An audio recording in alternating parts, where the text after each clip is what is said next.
Bien, on va commencer par Monsieur Bernard Tapie, qui est donc à la Caisse nationale d'allocation familiale, directeur des statistiques, des études et de la recherche. Je vous passe déjà un micro, voilà. Et puis donc, voilà, il nous semblait important, au point où on en est de ce travail déjà donc depuis 2009 autour du vieillissement, que la Caisse nationale des allocations familiales, qui est notre partenaire historique, sans la CAF, que serait-on mais voilà, que vous puissiez être là et bien nous redire et qu'on se redise ensemble l'intérêt de ce rapprochement, de ce travail. On se disait ça à table, hein, ça paraît aujourd'hui peut-être plus logique qu'il y a quelques années qu'on attaque cette question-là comme ça. En tout cas, pour nous, c'est important que aujourd'hui cette question-là soit résolue. Voilà, qu'il n'y ait plus d'ambiguïté sur le fait que c'est aussi le boulot d'un centre social que de s'inquiéter d'une population plus âgée. Mais je ne vais pas aller plus loin. Je vous laisse la parole pour un peu avancer sur voilà. Qu'est-ce qu'en dit la CNAF de tout ça, peut-être? Ouh là là. D'abord, ils ont été très bons. Hein. Je ne sais pas ce que vous en avez pensé. Donc ça va être très difficile pour moi. Hein. Donc je vous demande pas mal d'excuses. Allez, allez. Déjà, je vais commencer par vous présenter les excuses de Daniel Lenoir, qui aurait bien aimé être parmi vous, et qui est là et retenu, parce que je ne sais pas si vous suivez, mais sur la prime d'activité, il y a un certain nombre de difficultés, donc il fait qu'il est retenu par ailleurs. Et pour les mêmes raisons, Frédéric Marinach, que je pense que vous connaissez tous. Non, vous ne le connaissez pas? Donc c'est le directeur des DBFAS, donc je voulais faire un sketch pour l'imiter, mais si vous ne le connaissez pas, ça n'a pas grand sens. Eux, ils connaissent. Alors je vais essayer quand même. La CNAF est derrière vous, et vous êtes vraiment essentiel aux politiques publiques que nous servons tous ensemble. Vous voyez la suite? On peut mieux faire. Donc, non mais en vrai, voilà, c'est ça. Alors, quant à moi, donc je suis récemment à la CNAF, donc je ne connais pas très très bien la politique des centres sociaux, donc je vais quand même essayer de dire quelques petites choses. Mais en revanche, je les connaissais parce que j'étais avant en CARSAT. Et je fais partie des plus mauvais locuteurs de la langue centres sociaux. Et je salue les centres sociaux de Bourgogne qui ont eu beaucoup à faire pour essayer de nous faire comprendre. Alors j'espère que depuis que je suis parti, ça a beaucoup progressé. Mais c'est vrai qu'on a eu du mal à comprendre, mais je pense qu'on a quand même réussi à cheminer ensemble. Bon, tout ça pour dire, et bravo à la régie aussi, hein, je vous dis. Tout ça pour dire que moi j'ai 4 choses à vous dire, donc ce sera probablement plus court. La première chose, et je vais parler parfois en mon nom et parfois au nom de la CNAF. Hein. Et là, sur ma première idée, c'est plutôt en mon nom. Pour moi, les centres sociaux, c'est une incongruité dans le paysage institutionnel. Et une incongruité derrière laquelle, et là je parle en mon nom et au nom de la CNAF, on est derrière et on est avec. Donc pourquoi c'est une incongruité? Parce que aujourd'hui, on fait des politiques segmentées, enfin c'est une banalité de le dire, hein. On fait des politiques segmentées parce qu'on pense qu'il y a plus d'efficacité si on s'intéresse à des personnes qui sont ciblées parce que si, parce que ça, parce que ça. Et donc les jeunes, parce que les jeunes ceci, les vieux, parce que les vieux cela, les fragiles parce qu'ils sont fragiles, les dépendants parce qu'ils sont dépendants, et ainsi de suite. Et parfois, c'est même un peu ridicule, hein, puisque quand on regarde les choses avec un œil sanitaire, je donne toujours cet exemple parce que je trouve qu'il est assez frappant. On dit, il y a beaucoup de personnes qui ont Alzheimer. Et puis, les mêmes personnes qui vont regarder ça du côté médico-social vont dire, il y a beaucoup de personnes dépendantes. Puis en fait, à 70%, ce sont les mêmes. Mais chacun dans son monde, on va traiter les sujets avec son acception médico-sociale d'un côté, son acception sanitaire de l'autre. Et en fait, on a parlé, en gros, des mêmes personnes. Donc, et puis l'autre incongruité par rapport aux politiques institutionnelles, enfin les grandes politiques publiques qu'on a, c'est que dans les politiques publiques, il y a souvent ceux qui vont faire de l'accompagnement, un peu ce qui a été dit, et puis ceux qui vont être accompagnés. Et on distingue bien les deux. Et on dit, voilà, il y a les aidants et puis il y a ceux qui sont aidés. Évidemment, ça stigmatise un peu, mais c'est sous réserve de l'efficacité qu'on prévoit ça. Et concrètement, Là aussi, les centres sociaux ne font pas du tout ça. Et on a bien eu le témoignage, j'ai été très touché par ce témoignage, où il y a une personne âgée qui vient au centre social parce qu'elle a besoin de rencontrer des gens, mais qui, en venant au centre social, va aider d'autres. Donc elle est à la fois, enfin pour vous c'est une banalité, mais pour moi ça l'est pas, elle est à la fois, avec les mots que j'ai utilisés, une aidante, une aidée. Et cette notion-là, qui est probablement une notion pour 90% des personnes de notre société, c'est-à-dire qu'on a tous besoin des autres, et on apporte tous aux autres. Enfin, excusez-moi encore de la banalité, mais quand on transpose ça sur les politiques publiques, on se rend compte que c'est pas du tout comme ça qu'on réfléchit les choses. Et vous êtes parmi les seuls, je pense, à réfléchir comme ça. J'ai cru que je finirais pas, moi.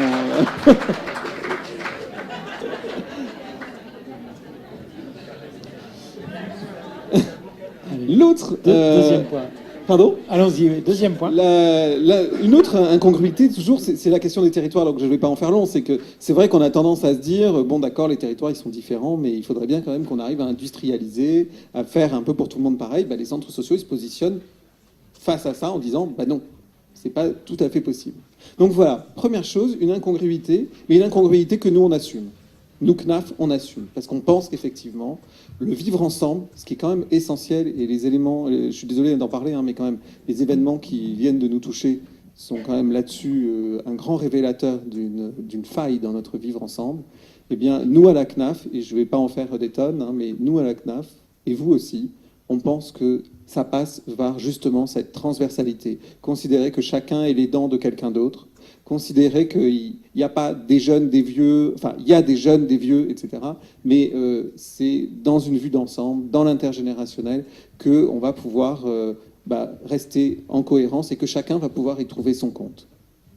Et c'était ma deuxième idée, et là-dessus on est vraiment derrière vous. On pense que, même si peut-être le paradigme n'est pas exactement celui-là dans les politiques publiques, on pense que vraiment ce modèle-là est adapté à notre temps.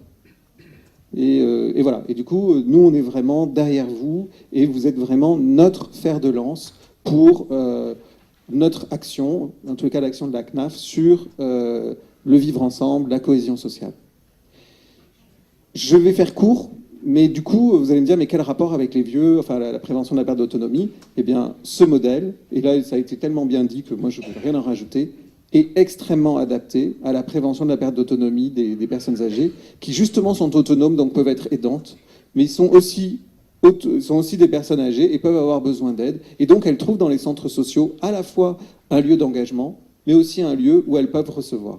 Et je ne vais pas en dire plus, parce que je crois qu'on s'est tous compris, mais c'est bien pour ça, je pense fondamentalement, que les centres sociaux sont un excellent lieu d'engagement des personnes âgées et lieu aussi de ressources pour les personnes âgées.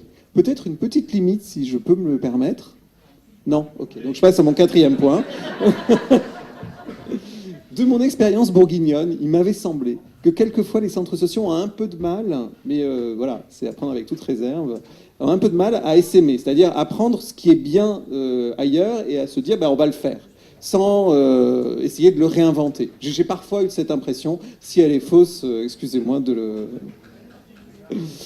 Et mon quatrième point, c'est que ce sont les centres sociaux, et c'est comme le 70e anniversaire de la sécurité sociale, les centres sociaux sont certainement un carrefour de cohésion de la sécurité sociale, c'est-à-dire on se retrouve tous ensemble dans les centres sociaux, et probablement un carrefour qui va nous permettre de considérer que la protection sociale, c'est pas une dépense, c'est un investissement. Alors, je vais là aussi faire très rapide. On se retrouve tous ensemble dans les centres sociaux. On se retrouve tous ensemble dans les centres sociaux, vous avez vu. Alors, heureusement, quelquefois, on arrive à être ensemble sur la tribune. Ça, c'est pas mal. Et quelquefois, on n'est pas ensemble sur la tribune, on frappe à votre porte, chacun séparément, en disant, moi, j'aimerais bien implanter ma borne machin, mon accueil truc, mon travailleur social là, et puis moi, j'aimerais bien avoir mon projet global. Heureusement, nous, la CNAF, on accepte l'ensemble, dans le projet global qu'on vous propose, l'ensemble des contributions peuvent être retenues. Mais voilà, donc c'est vraiment un lieu où on peut être tous ensemble et on essaie de l'être davantage. Et je le dis au nom du directeur général, nous n'attendons qu'une seule chose, d'être sollicités par la CNAV et la CCMSA pour contribuer ensemble à une action commune sur la question de la prévention des fragilités, des conséquences de la fragilité. Voilà.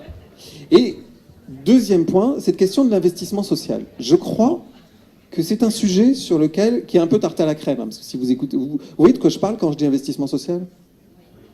Ok, tout le monde voit, parfait. Donc c'est un sujet qui est un peu tarte à la crème, parce qu'on met un peu tout là-dedans. C'est-à-dire que tout ce qu'on fait de bien, on dit c'est de l'investissement social. Mais en même temps, ce qu'il faut bien comprendre, et quand on est sur la prévention de la perte d'autonomie, c'est que faire acquérir des compétences aux personnes âgées ou préserver les compétences existantes, eh bien, c'est même sur le plan financier, mais aussi sur le plan sociétal, un investissement. En un sens où sur le plan financier, ça évite des dépenses, et sur le plan sociétal, c'est évidemment un plus.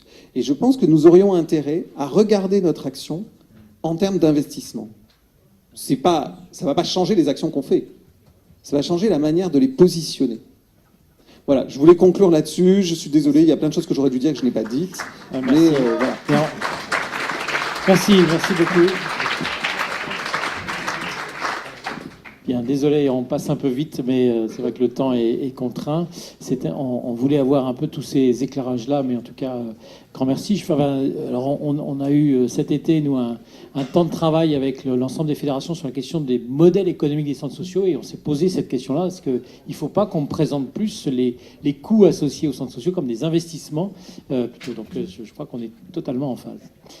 Jean-François Serre, il va nous falloir parler, et ça a été dit d'ailleurs dans les interventions tout à l'heure, ça a été dit aussi, je crois, par Antonin Blanquart, cette question de l'interassociatif sur les territoires. Il a été aussi évoqué les questions d'isolement social. Je crois que tout ça, ça tourne à peu près autour de Mona Lisa, donc je vais te laisser y aller. Alors c'est vrai, comme ça vient d'être dit, ça devient de plus en plus difficile de prendre la parole parce que beaucoup de choses ont été dites. Mais ce que je trouve formidable dans cette rencontre, c'est qu'il y a une vraie convergence, mais une convergence vers une évolution très importante en fait des regards. Et ça, je trouve ça extrêmement important, non seulement important, mais indispensable, et même urgent. Mona Lisa, c'est quoi ? C'est la mobilisation nationale contre l'isolement des personnes âgées. C'est une dynamique qui a été lancée avec Antonin, avec François, avec Bruno, avec les uns et les autres. On s'appelle par les prénoms parce que ça fait 3 ans qu'on travaille sur la question. Donc c'est aussi une entrée. Alors je vais donner 3 choses sur cette mobilisation. C'est mettre sur le devant de la scène et dans le débat public la question de l'isolement social. C'est entrer sur les questions de notre société, des fragilités, des interventions, par l'entrée isolement social. C'est-à-dire le fait de reconnaître qu'une des grandes difficultés devant lesquelles nous sommes, à la fois du point de vue de la prévention, de la santé, de la cohésion sociale, des fractures dans lesquelles notre société est, provient d'une nouvelle misère sociale qui est cet isolement social dans nos sociétés développées. Avec un regard que je partage pleinement avec ce qu'a dit Bruno, c'est-à-dire surtout pas nostalgique. Il ne s'agit pas de se plaindre d'un temps passé idéalisé, mais de regarder la réalité de notre société d'aujourd'hui et de voir comment l'altruisme, la reconstruction des liens peut s'inventer dans la société d'aujourd'hui. Et au travers de cette réflexion, ça vient percuter, de fait, énormément de choses. Notamment, vous parliez et c'est vrai que c'est des tartes à la crème, de parler de l'action sociale par secteur et par...